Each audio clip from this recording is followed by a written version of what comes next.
My name is Claire, and my early years were simple and happy, at least that's what I remember.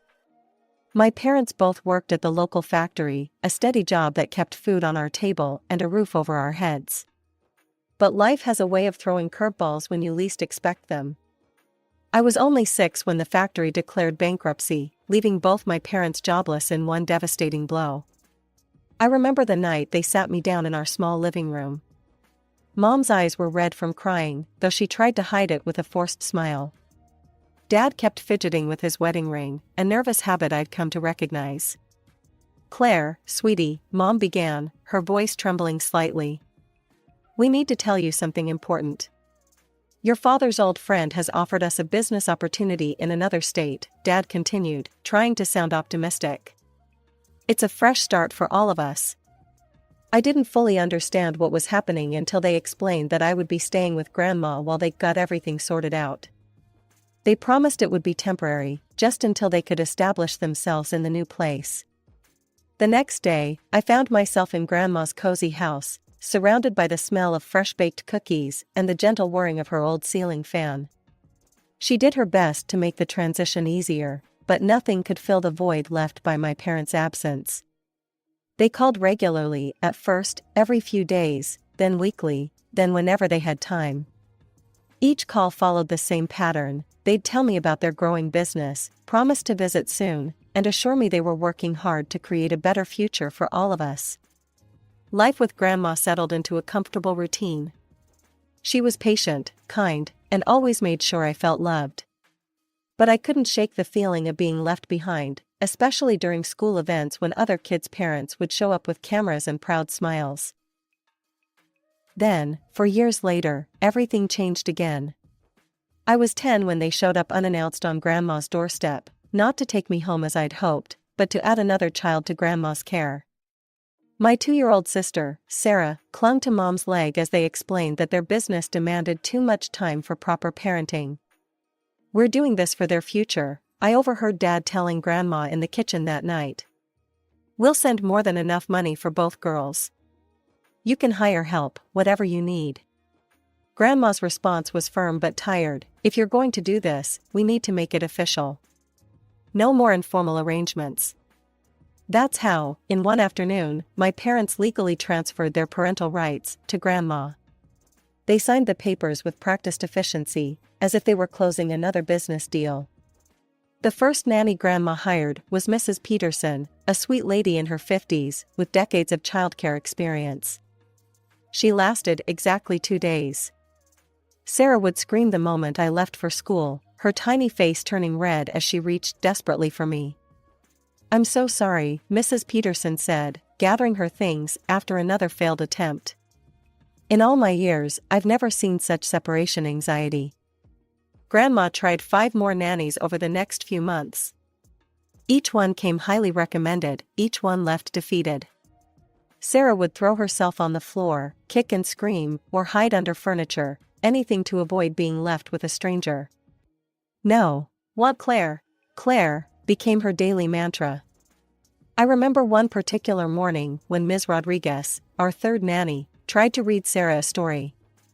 My sister took one look at the book, threw it across the room, and ran to me, wrapping her little arms around my legs. "Claire, stay," she demanded, tears streaming down her face. That's when I started taking more responsibility. I was only 10, but I learned to change diapers, prepare simple meals, and handle Sarah's bedtime routine. At first, money wasn't an issue. Mom and Dad sent generous monthly payments, more than enough for Grandma to keep trying with different nannies and still have plenty left over for our needs. We had new clothes, good food, and even some extras. Sarah's room was filled with educational toys, and I got a new bicycle for my 11th birthday. But then the payments started becoming irregular. Sometimes they'd send less than promised, other times nothing at all. Their excuses varied: business was slow, investments needed time, the market was down. Grandma started cutting corners. No more new clothes unless we absolutely needed them. Generic brands instead of name brand cereals. Careful budgeting of utilities. She tried to hide her worry, but I'd catch her at the kitchen table late at night, calculator in hand, trying to make the numbers work. By the time I was finishing high school, the situation had become dire. The promised college fund? Non-existent. My parents had completely dropped off the radar, no calls, no money, no explanation. My final report card came with a full scholarship offer to State University, but even with that, we couldn't afford the remaining costs. The trading company downtown is hiring, I said firmly. They offer health insurance and steady pay. We need that more than I need college right now.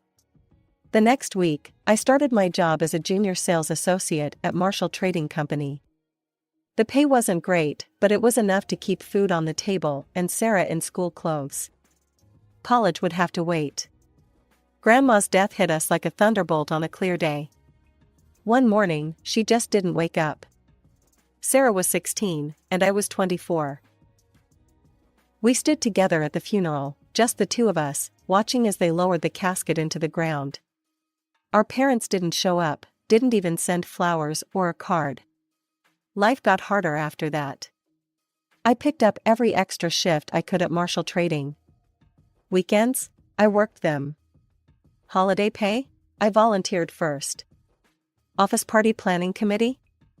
Sign me up, it came with a small stipend. Every extra dollar went into what I called Sarah's future fund. My coworker Jenny would constantly try to drag me out to bars or set me up on dates.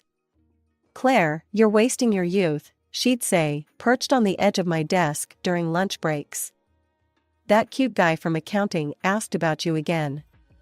"No time for dating," I'd reply, not even looking up from my spreadsheets. Sarah's college applications are due next month. Those years were a blur of work, home, bills, and making sure Sarah had everything she needed for school.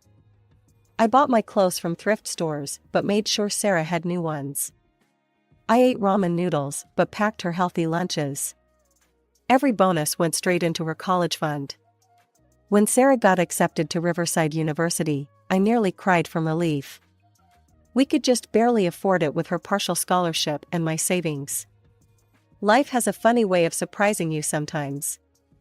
Right after Sarah left for college, Marshall Trading got bought out. The new CEO, Michael, started making regular visits to our office. He was different from what I expected, kind, down-to-earth, and genuinely interested in his employees' well-being. I caught him looking at me during meetings, and he'd often stop by my desk to ask my opinion on various projects. One day, he just straight up asked me to dinner. "I know it's not professional," he said, looking slightly nervous, "but I'd really like to get to know you better, Claire. Outside of work." For the first time in years, I said yes to a date. Our courtship was simple, but sweet. Michael understood my dedication to Sarah and admired it. He didn't try to rush things or pressure me. A year later, we got married at the courthouse, with just a few close friends as witnesses. We decided to live in Grandma's house. I couldn't bear to part with it, and Michael said it had good bones. Suddenly, life got easier.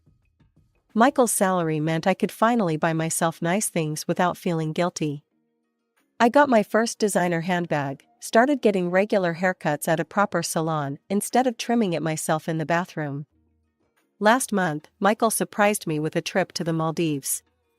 As I lounged on the beach, posting photos of the crystal clear water and white sand beaches to Instagram, I couldn't help but marvel at how much my life had changed. For the first time in forever, I wasn't just surviving, I was living. The message appeared in my Instagram inbox 3 days after I posted those beach photos. My hands started shaking when I saw the name, Mom. The profile picture showed her and Dad, both tanned and well-dressed, standing in front of some European landmark. "Darling Claire," the message read. "We've just returned from an extended business trip abroad. We've been thinking about you and Sarah constantly. We'd love to reconnect with both our daughters. Your father and I have changed. Please give us a chance to explain everything." I showed the message to Michael, who just held my hand as I stared at the screen. "The nerve of these people," I muttered. "An extended business trip? They've been gone for 15 years. My response was short, "I don't want any contact with you." Please don't message me or Sarah again. We stopped being your daughters when you signed away your rights. Then I hit the block button. My hands were still trembling when I called Sarah. She picked up on the fourth ring, sounding distracted. Mom and Dad reached out to me, I said without preamble. There was a pause on the other end. Too long of a pause. Oh? Sarah's voice was carefully neutral. What did they say? I told her about the message and my response. The silence stretched between us again. Maybe, Sarah started hesitantly, maybe we should hear them out? Just out of curiosity? People can change, Claire. Are you serious? I couldn't believe what I was hearing. They abandoned us. They didn't even come to Grandma's funeral. I know, she backpedaled quickly. You're right. Of course, you're right. I won't talk to them either. But something in her voice didn't sit right with me. It was too rehearsed, too uncertain. After that conversation, things changed between us. Sarah's calls became shorter, less frequent. She always had an excuse for why she couldn't visit during breaks: too much studying, a summer internship, plans with friends. I can come visit you, I offered countless times. Oh, this weekend's not good, she'd say. I have a huge project due. Maybe next month? But next month never came. Eventually, the call stopped altogether. I tried reaching out, but she'd only respond with brief texts: super busy, caught up with finals, talk soon. I found myself checking her Instagram daily. Her profile was sparse, just a few generic photos of coffee cups and library books, an occasional selfie. No location tags, no friend tags, nothing that gave away anything about her actual life. Sarah's graduation came and went without an invitation. I only found out about it through a generic post on her Instagram: finally done. No photos, no details, nothing. I spent that entire day staring at my phone, hoping she might at least send me a picture or call to share her excitement. But there was only silence. A month later, she was back in town. She didn't come to visit. Instead, I got a text: hey, just letting you know I'm back. Got an apartment on the east side. Starting my new job next week. That's great, I replied, my heart racing with hope for reconnection. Want to grab coffee? Catch up? I've really missed you. Super busy with the move. Maybe later. Later never came. Weeks turned into months, and Sarah remained as elusive as ever. I'd find myself idling at traffic lights, staring at young women walking down the street, hoping to catch a glimpse of my sister. Then came the morning that changed everything. Michael was scrolling through his Facebook feed during breakfast, coffee in hand, when he suddenly went very still. I noticed the change in his expression immediately, the way his jaw tightened, how his eyes narrowed slightly. Claire, he said carefully, his voice measured in a way that made my stomach twist. I need to show you something. He handed me his phone. On the screen was a wedding invitation from his college friend, James Anderson. Below it was a photo that made my coffee cup slip from my fingers and shatter on the floor, sending hot liquid and ceramic shards across our kitchen tiles. There was Sarah, in a designer dress that probably cost more than my monthly salary, diamond earrings sparkling, her arm wrapped around James. Her smile was radiant, confident, a smile I hadn't seen in years. The caption read, "She said yes. Wedding in 3 weeks." I don't understand, I stammered, my voice barely a whisper. She never even told me she was dating anyone. We immediately went to Sarah's Instagram page, the one I'd been following religiously for years. Nothing. Not a hint of engagement or James or anything. Just the same sparse feed of coffee cups and vague quotes about success. But on James's profile, there she was again. Multiple photos of them together at fancy restaurants, vacation spots, family gatherings. They looked like the perfect couple, always dressed impeccably, always at some exotic location or high-end event. And then I saw it, a tag to another account, Sarah Anderson Official. My hands shaking, I clicked the link. It opened to a completely different Instagram profile, full of life and color, and my parents. There they were, standing on either side of Sarah in a high-end bridal boutique, champagne glasses in hand. The caption read, "Wedding planning with Mom and Dad. So blessed to have such amazing parents helping make my dream wedding come true. Wedding planning, best parents ever." Photo after photo showed them together, Christmas celebrations, birthday parties, luxury vacations. All dated back to Sarah's first year of college. All hidden from me. They had celebrated every holiday together, shared every milestone, while I sat at home checking a fake Instagram account, believing my sister was too busy to call. One post particularly caught my eye. Sarah standing between our parents at what looked like an expensive restaurant, all three of them beaming at the camera. So grateful for my wonderful parents who've given me everything I could ever want in life. Your success inspires me every day. Blessed child, family first.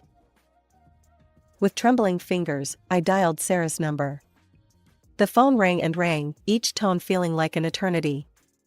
Finally, on what must have been the 10th ring, she picked up. "What is it, Claire?" "I'm kind of busy," she answered, irritation clear in her voice. "We need to meet, today." I tried to keep my voice steady. "I really can't. I've got appointments all day and..." "I know about the wedding, Sarah." The words came out sharper than I intended. "I know about Mom and Dad too. I saw your other Instagram account. I saw all the photos with Mom and Dad. The wedding planning, the vacations, everything."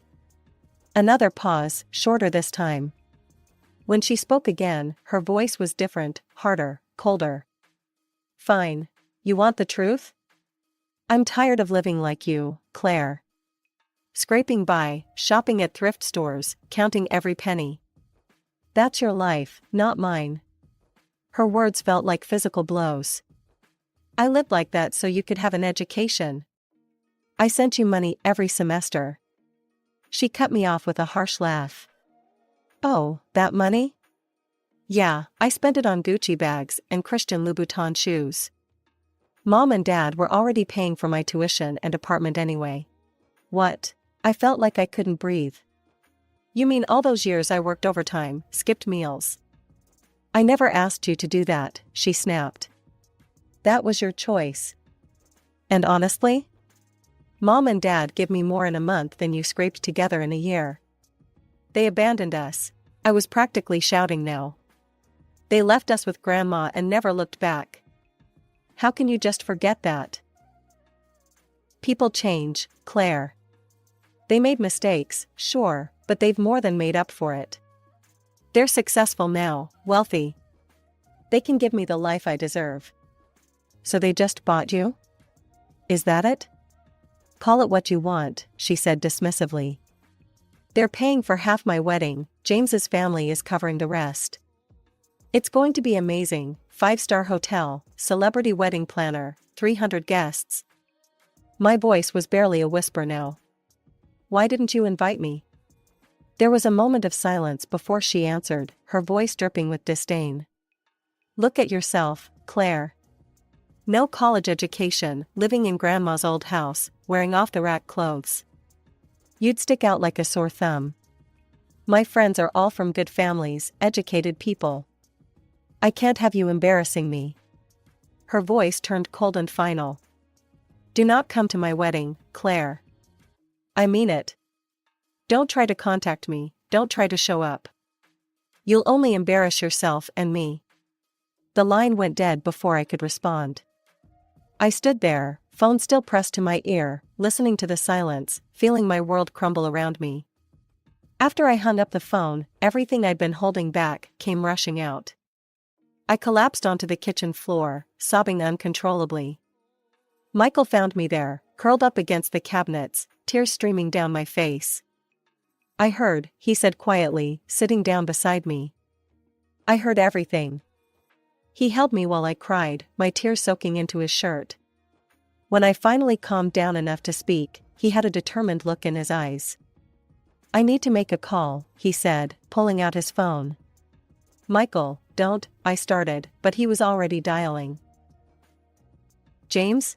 Hey, it's Michael. Listen, I need to tell you something important about Sarah, and you need to hear it before the wedding.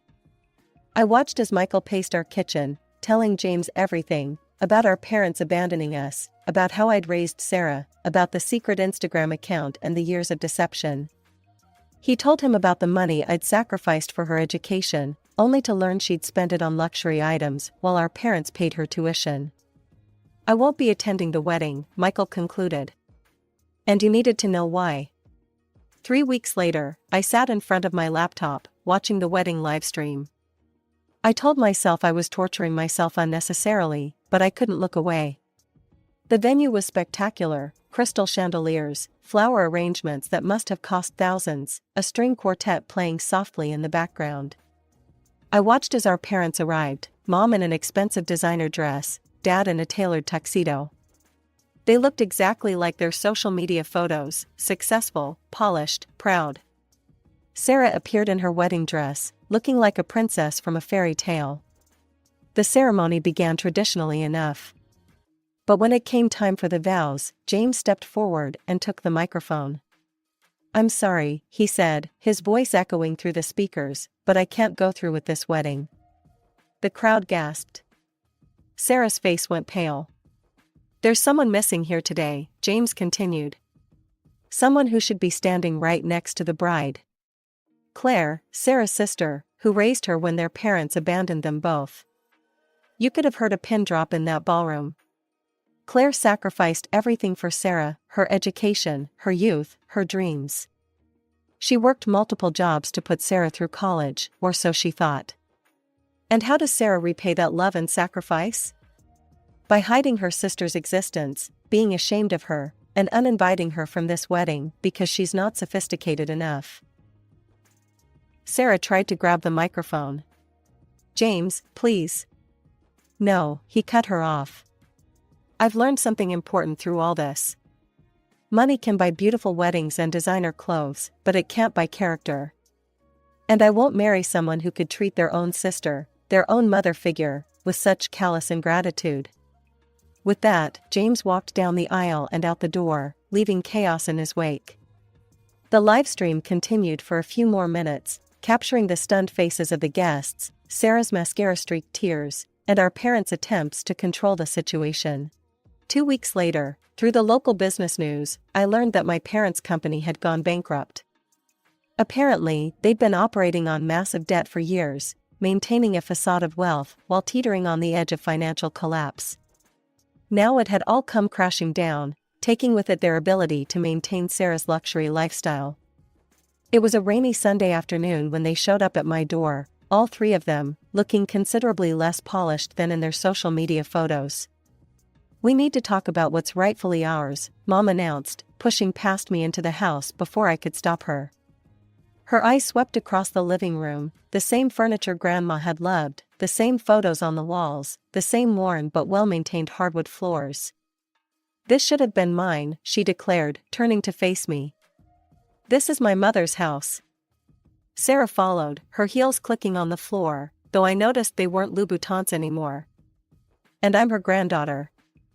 I have rights too. Grandma loved me, she wouldn't have wanted me to struggle." Michael stepped into the doorway from the kitchen, his presence solid and reassuring. I was grateful he was home for this. I almost laughed at the irony. Now they remembered Grandma's love? Now they cared about what she would have wanted? Struggle? I couldn't help but ask. Like when you spent my hard-earned money on designer bags while lying to my face about college expenses? That's not relevant right now, Dad cut in, speaking for the first time. He looked tired, older somehow. "We're here about the inheritance. Your mother is right, this house should be partially hers. And Sarah..." "Let me stop you right there," I interrupted, walking to Grandma's old secretary desk. I pulled out a document I'd kept safe all these years, unfolded it, and laid it on the coffee table. "This is Grandma's will," I said quietly. "Properly witnessed and notarized. Let me read you the relevant part." I cleared my throat and began reading. "To my granddaughter Claire, I leave my entire estate, including my house at 1247 Maple Street and all my savings and investments. She has earned this not just by being my granddaughter, but by being the daughter I wish my own had been, and the sister who gave up everything for Sarah's welfare. The silence that followed was deafening. But that's not fair, Sarah exploded. You already have a husband who can take care of you. I have nothing now. No wedding, no money, no. No sister? I suggested. Because that was your choice, Sarah. You chose designer clothes over family. You chose to be ashamed of me rather than grateful. You chose money over love. I walked to the front door and held it open. Now, I'm choosing too. I choose to let go of people who only remember family when they need something. Please leave my house. I closed the door behind them and leaned against it, feeling Michael's arms wrap around me. You okay? He asked softly. You know what? I am, I replied, and I meant it. For the first time in my life, I don't have to take care of anyone but myself. I don't have to worry about ungrateful family members or try to earn love that should have been unconditional. As I walked into the kitchen to make coffee, I glanced at the family photos one last time. Some family trees need pruning to grow stronger, and I was finally ready to let go of the dead branches and focus on new growth.